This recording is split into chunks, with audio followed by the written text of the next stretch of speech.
देखिए question number 8 जो है वो क्या कह रहा है, कह रहा है कि if A and B are the -2, -2 and 2, -4। तो सबसे पहले आप इतना पढ़ने के बाद आप एक फिगर बना लीजिए और इस फिगर में आप ए और बी का कोऑर्डिनेट लिख लीजिए।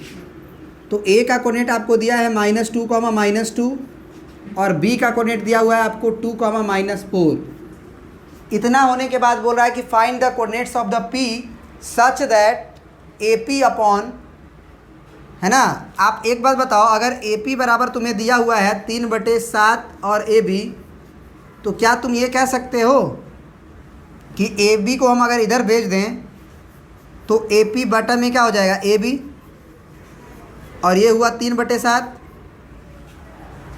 बोलो, तो पी तुम्हारा कहाँ लाई कर रहा है, find the coordinate of P such that A P बराबर इतना and P lies on the line segment. तो पी तो आपका यहीं कहीं होगा, इसके बीच में कहीं।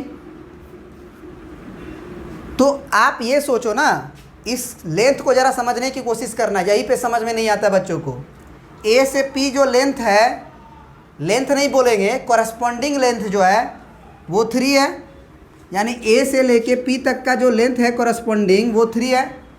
रेशियो वाला कटा पिटा के, मालूम है ना, एक्चुअल लेंथ नहीं होता, एक्चुअल लेंथ मत समझ लीजिएगा, नहीं तो 30 भी लेंथ हो सकता है, 70 भी हो सकता है, बहुत बार यूज किए हुए हैं। समझ रहे बात को।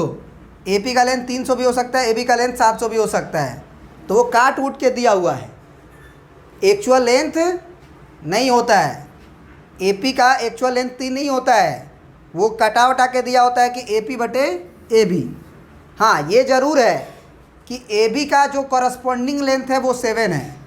तो एक बात बताओ, यहाँ से ए बी का जो लेंथ है कॉरस्पॉन्डिंग 7 है, तो अगर रेशियो की भी बात की जाएगी तो ए से लेके बी तक 7 है और ए से लेके पी तक 3 है, तो कॉमन सेंस से समझ में आता है कि ये लेंथ 4 होगा, 4, 3, 7 तभी तो होगा ना। तो यहाँ से हम डायरेक्ट कह सकते हैं कि from figure A P upon P B, A P upon P B is equal to 3:4। क्या बात समझ में आई?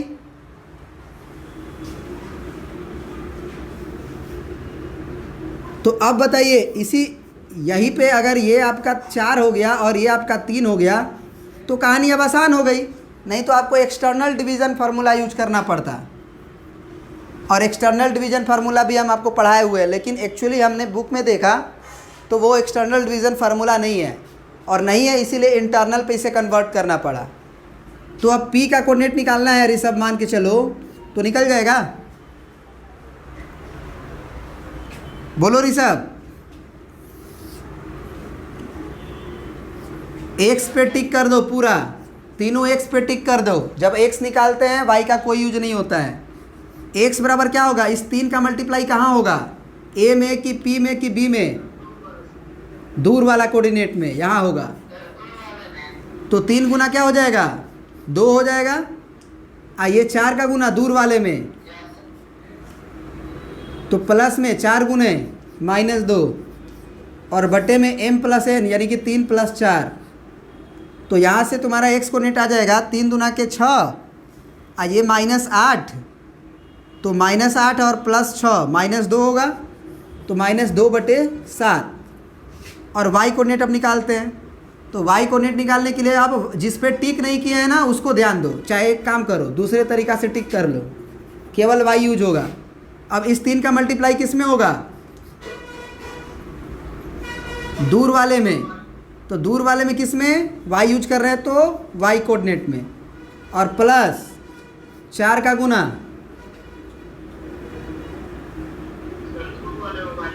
हाँ दूर वाला कौन हुआ, -2 हुआ, है ना इधर, तो आपका -2 और डिवाइडेड बाई 3 + 4, 3 + 4, तो ये हो गया -12, और ये 4 दूना की 8, तो -8 -12 20 हुआ, तो माइनस का 20 बटे में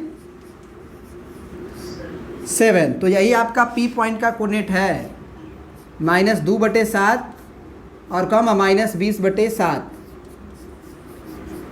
जानते हो प्रिंस तुम क्या किए होगे? सबसे पहली बात, तुम ए बी को दो पार्ट में बांटे होगे, A P plus P B, किए हो? इस रेशियो को फाइंड आउट करने के लिए तुम बहुत ज़्यादा वर्क किए होगे।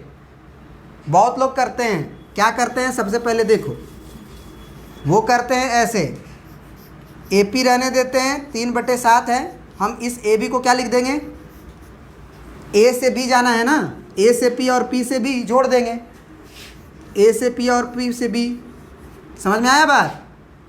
7 से गुना 7 AP 3 AP और प्लस 3 PB।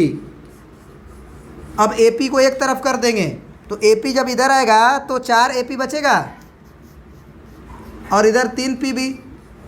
तो यहाँ से अगर हम बोलें कि AP और PB को इधर भेज दो तो AP अपन PB क्या आ जाएगा, 3/4। क्या वही वाला रेशियो आया, AP अपन PB बराबर 3:4। तो ये ऑब्जर्वेशन से ही हम लोग पता कर सकते हैं। चलिए प्रिंट कर लीजिए इसको भी।